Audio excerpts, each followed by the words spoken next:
Good afternoon, YouTubers. Tsquare with Tsquare Talk. So tonight I wanted to take a few minutes just to talk about what's going on with gold and silver, in my opinion, and let some people know that it's still not too late.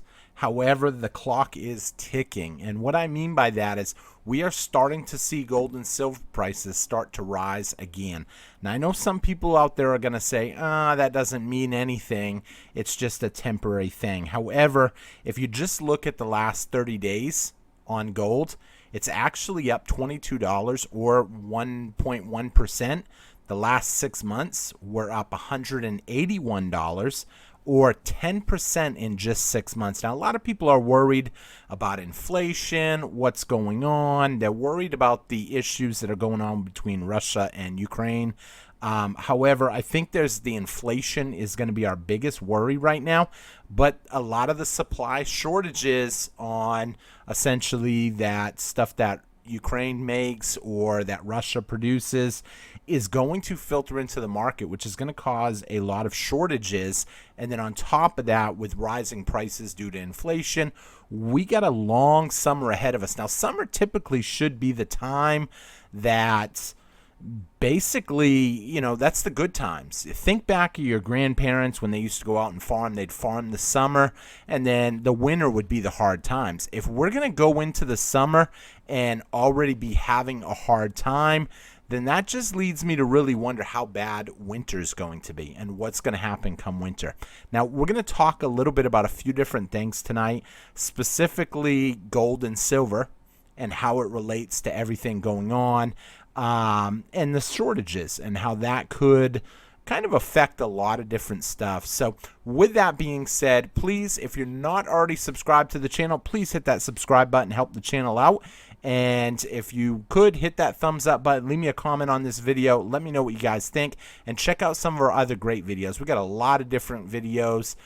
We post a video every Monday through Friday. We're usually live on Tuesday nights.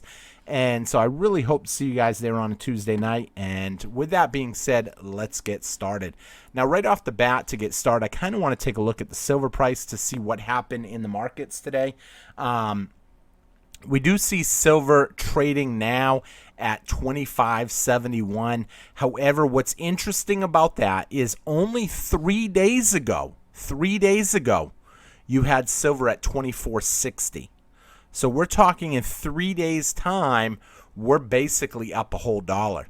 Now, what else happened over the last 3 days is if you look at a lot of the companies out there that are selling physical silver, not paper contracts for silver, we're seeing their premiums start going up again. I've been looking around. I helped my son trade a set to somebody, and I was talking to the person, and I said, look, my son wants to get this for it. What can you do? He's looking for this many ounces, and my buddy's like, I really like that set. It's definitely a set you don't see every day. But what is 12 ounces of generic silver run right now? And I pulled it up on the charts, thinking, you're looking at about $30 an ounce for physical. However, what I did find is looking around, I'm seeing a lot of 32s now. Now, $32 an ounce for generic, that's getting a little high. I'm kind of debating how to play some of this out now. I may be cutting back on my silver purchases, but a lot of that has to do with my position and where I stand on it. If I didn't have any, then I wouldn't care. However, where I already have some, now I'm eyeballing gold a little bit more. Now, gold is doing really well too, though. And gold premiums are starting to climb too. However, you're going to get a better premium on a gold coin as opposed to a silver coin, because a silver coin, it takes, when you think about it, more. You're talking $26, but then they got to factor in the shipping. They got to factor in the making of the coin. There's a lot of stuff that goes into the premiums. Now, when you get into gold coins, a gold coin runs, you're talking $2,100. Literally, the cheapest I could find is $2,150 for a 1 ounce gold coin. It eats a lot of money. It's still a good premium on that. However, we're seeing the premiums jump. We're seeing the spot price jump. Now, I'm saying this because we've been talking about this on the channel for a while. Some people said, man, you've been talking about it for a while and it still hasn't gone to the moon. I'm not a financial advisor. However, what we have seen is it continually going up. So let's say you started buying gold, for instance, 5 years ago. If you bought gold 5 years ago, now when I first started looking at gold, it was $990 an ounce, literally. So you're talking $1,000 an ounce for just a plain Jane generic ounce of gold.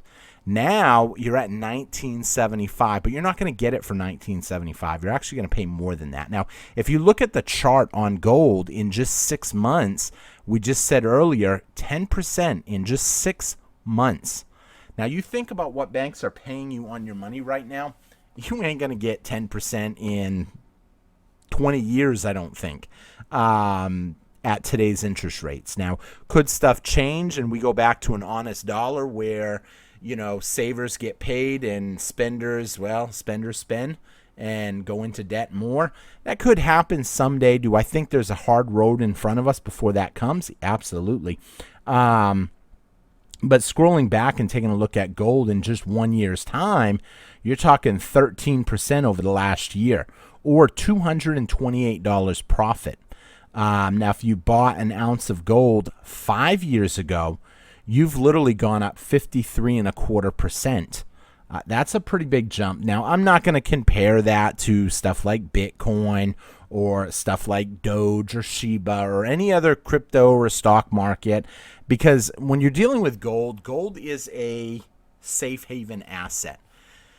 It's not a risk. There's not really a lot of counterparty risk. Rarely do you see gold literally plunge in price overnight. We've seen Bitcoin take huge hits. I can't even think of the largest hit that I've seen. I think I've seen a 20% drop in a couple of days on Bitcoin. You're not going to see something like that when you're dealing with gold, physical gold, real gold. Now, I know I hear some people say, well, the premiums are too high. And you're right, the premiums are high. But at the end of the day, I don't know if the premiums are really high or the prices are just manipulated. And what I mean by that is no one out there is selling an ounce of silver right now at $25.62. I talked to some big dealers, a couple of big dealers. I actually recorded a conversation with one of them. I just haven't aired it yet. And essentially, he said, well, yeah, you can manipulate silver, but it's pretty hard to manipulate gold. And I'll agree with that person on that. It's a little harder to manipulate the price of gold. However, it's not impossible. We do see manipulation in gold. And the reason we know we see manipulation in gold is if Russia's willing to pay, say, $19.50 per ounce of gold, and the price is $1,900, and we've seen this happen, but that's why we're seeing the increase of gold price go up. You have banks, big banks in Russia that can literally buy the gold on the market and then turn around and sell it to Russia, the Kremlin, and then get full price what they're offering for it. And what does that do? I had someone say, well, that's cool in a way because we can that will drive up the price. And to a certain point it is. It's too bad, though, that in this process, a lot of people don't realize that Russia is getting a lot stronger. Why are they getting stronger? Because they're printing money, rubles, Russian rubles, and they're taking in huge amounts of gold. And it's kind of just nobody really sees it because it's being bought through the banks. And then they're selling it, and meanwhile, you've got them basically just stockpiling up gold. Now, in the future, I have a belief that commodities are going to be the real assets. This debt society that we live in, where you can just whop out a credit card and buy whatever you want, that's great. It serves a purpose. I would be very cautious going too far in debt right now, especially because eventually they've got to raise interest rates. And as they start raising interest rates, the debt that you owe, a lot of credit card debt and different debts, that is a fluctuating rate. It's based off of the prime rate, so it might be like prime plus 19, prime plus 10, who knows? Everybody's got a different rate. Not many credit cards. I've never seen a credit card that's fixed. Now, I will say you do have fixed home loans, fixed car loans that some people are like, I better hurry up and go buy while the price is fixed and low. However, what we're also seeing at the same time is we're seeing housing prices really high right now. And with those really high housing prices, yeah, you might lock in at a low interest rate. But here's the thing you got to think about.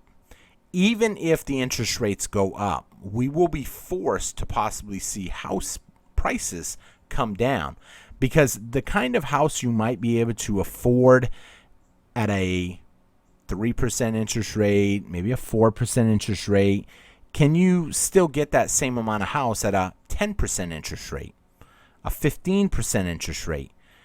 Maybe a 20% interest rate. I've heard stories from my dad in the 70s that they've seen interest rates that were through the roof.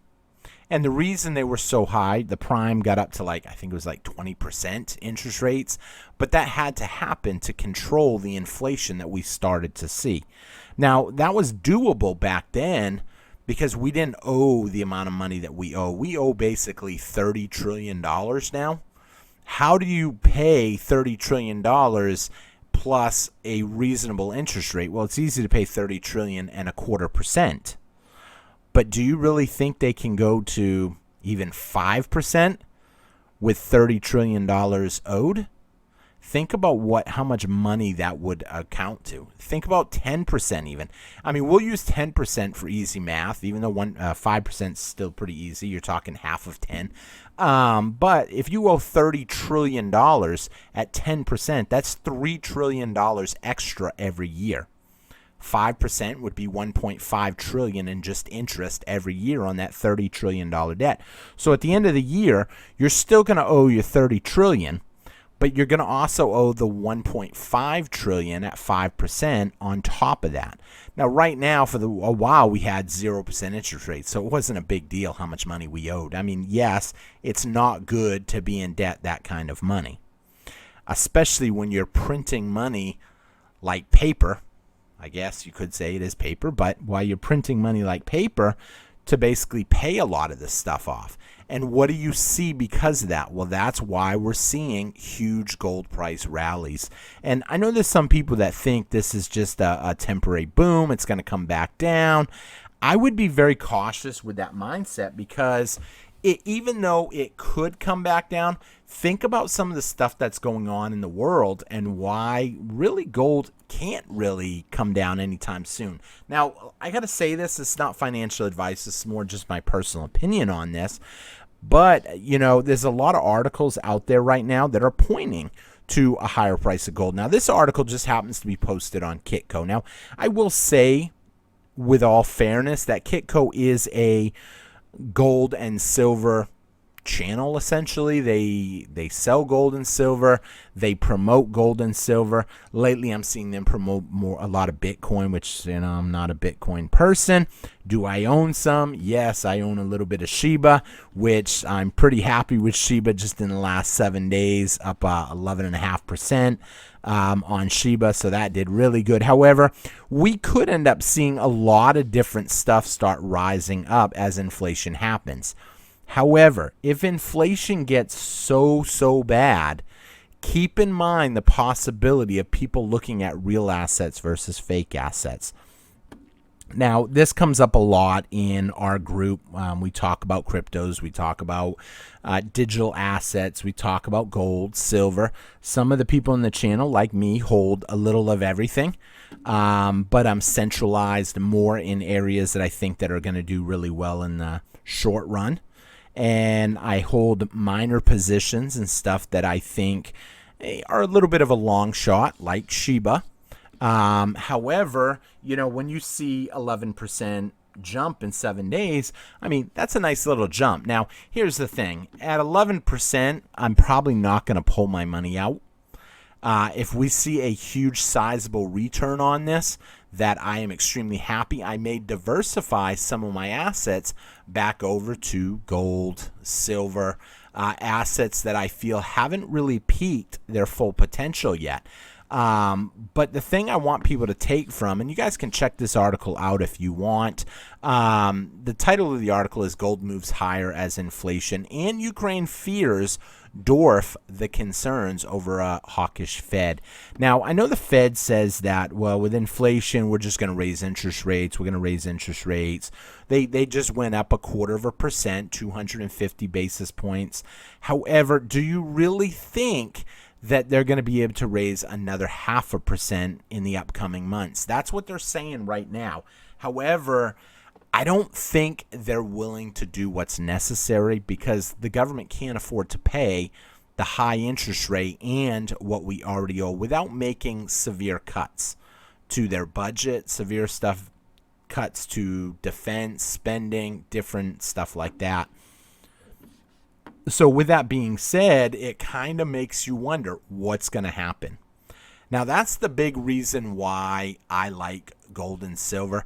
Now, I actually had a conversation with someone the other day on gold and silver, and this lady was new to gold and silver, and her husband, who had a little bit of a knowledge of gold and silver, he recognized gold and silver as real money. Now, I found it interesting. I don't want to stereotype here by saying this, but the gentleman, the husband, he was of Asian background. And when I pulled out to show them a 10-ounce silver bar, I was explaining the difference between, say, collectible assets like $10 eagles, gold eagles, like uncirculated mint, or like old coins like a 1905 double eagle, that type of stuff. And then the grading aspect of, as you grade your coins, they stand to be more collectible items. But then I pulled out the 10-ounce bar and I said, this is a 10-ounce bar. It's just generic silver. It has no real value above the silver. And the lady had made a comment, so it don't have no value. I said, well, it does from the metal standpoint. And he had said, kind of like Asians believe gold and silver is money.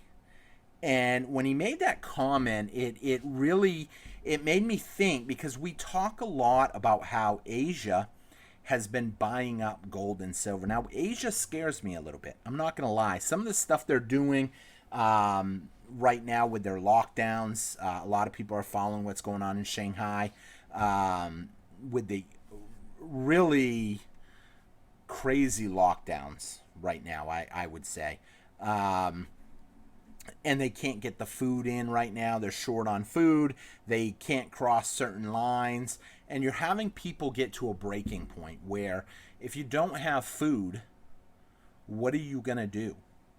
And this is why we talk a lot about on the channel, about prepping and why you need to be prepared for potentially stuff like this. Why it's important to, I'm trying to pull up our prepper section, if I can here.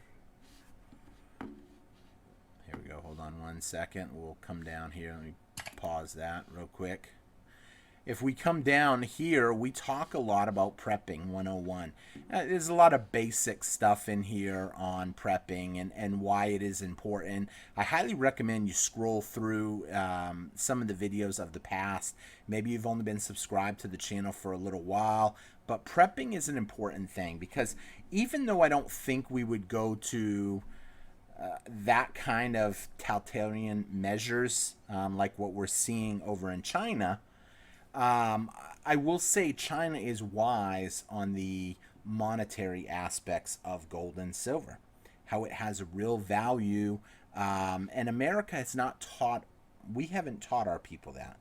In fact, we have always taught in schools that money is paper US dollars. And I find it interesting because I remember when I was a kid, and this came up in a conversation a little while back, where we had a little school business, a school store, I guess you can call it. Maybe the school you went to, you remember that. The school store where they sold pencils and erasers and highlighters and notebooks and different cool stuff. And then maybe they had a little bake area. I remember the home ec class made cookies every day, and they sold the cookies for like a quarter a piece. And the kids that were a member of that course would go to the bank on a field trip. They'd all open up bank accounts. They'd put their money in. And here's the thing that I find interesting. Those kids, a lot of them grew up and kept those bank accounts. I mean, I still to this day bank with the company that I started with as a kid. Now, I have other banks. When I went in the military said, oh, we usually recommend people use Navy Federal or Navy Army. Those are the ones we recommend. I actually, to this day, I'll bank with both of them. But it's something important to know that what we teach in school is essentially, I don't want to update that right now, is essentially the US dollar. We teach a debt society. We don't teach kids anymore how to manage their money, how to control their spending, how to really invest properly. Really, they don't even teach how to balance checkbooks now because society wants people to go in debt. It's kind of interesting. I'm wondering if I can pull up right now a meme that someone posted the other day. Grizzman had actually posted this, and I found this funny. I'm showing it right here. It says, these scam coins are getting crazy.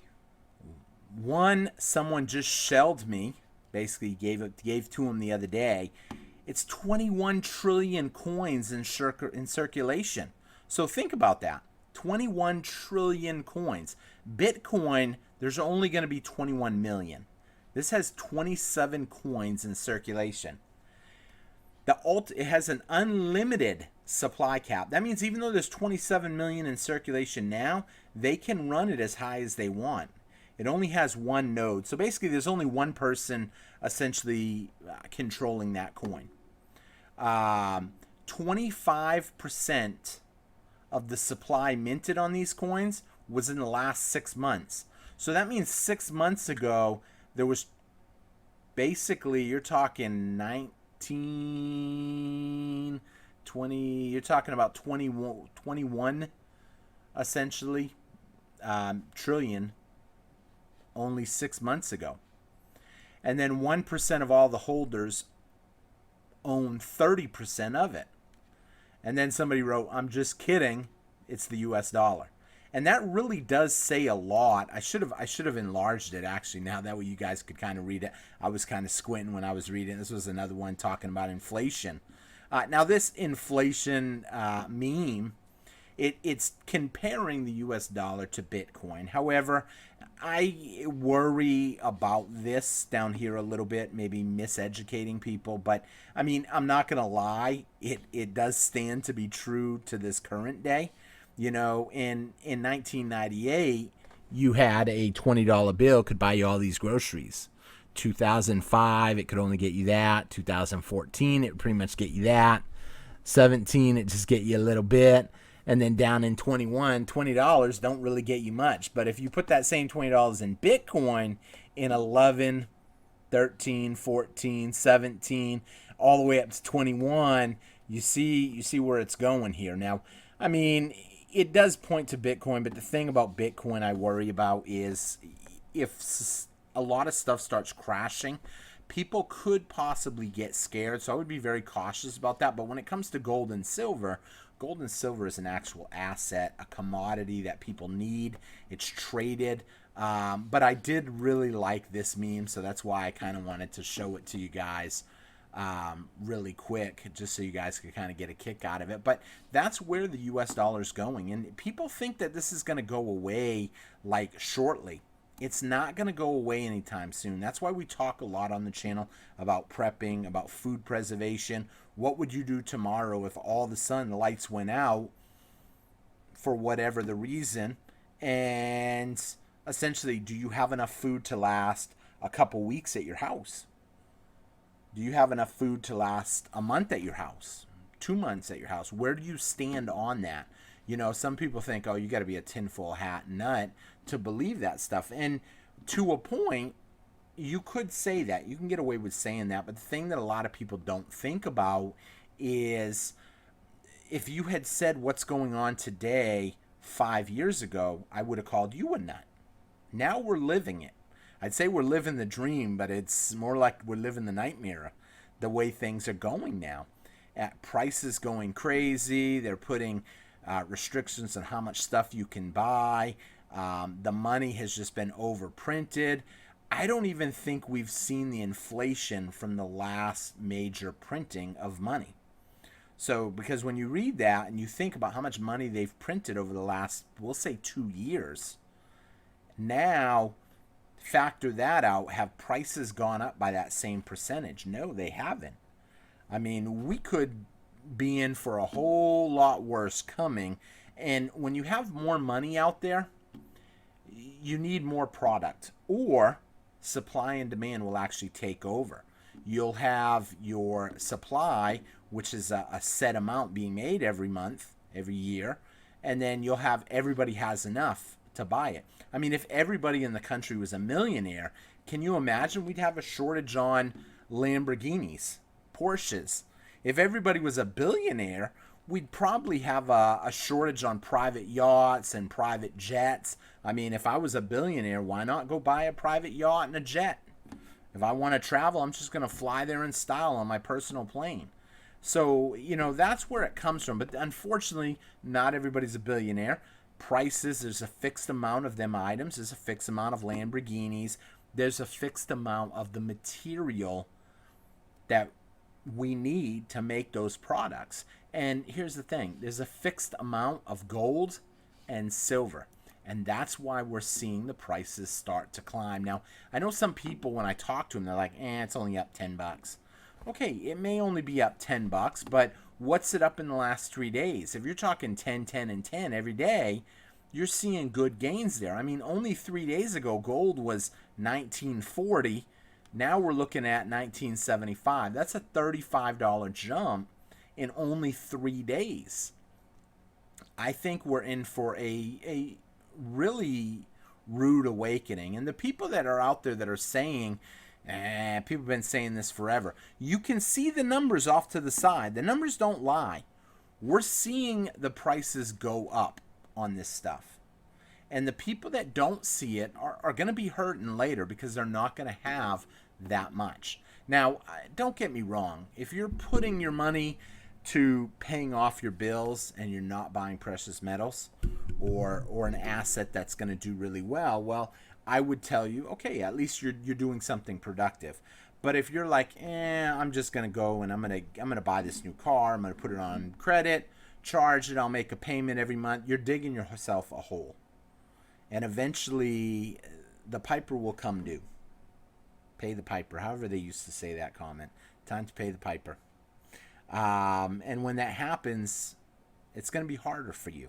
I have a belief that they are intentionally putting us in debt. They're intentionally letting Americans go more and more in debt. If you got good credit, hey, we'll give you some more credit line. If you're not buried yet, we'll help you really dig that hole so you ain't getting out. Because when the system does crash, and I believe eventually it will, if the majority of the people are in debt, they may say, you know what, I'm glad we got a new system. I get to start over. But here's the thing. The starting over may come with the sacrifice of no more pensions, no more retirements, maybe your Social Security if you're at the point where you're getting it, or you may not get it. They could say part of the reset means we're not going to have that. Part of the reset, we're just going to put you in a cookie cutter room and we're going to give you mashed up milkshakes every day. I mean, who knows what kind of crazy world we could live in to get things going. I mean, that's why if you look at the quality of stuff now, a lot of the quality is even getting cheaper. I was talking to someone about a house probably a couple weeks back, Remember in the old days, the houses used to have copper piping. Now you got plastic. You used to have what was some of the other things? And think about this when you're doing it. You used to have pure copper for like your stove and hot water heater. Now they use aluminum. They just upsize the wire. Siding used to be solid siding. Now it's like plastic.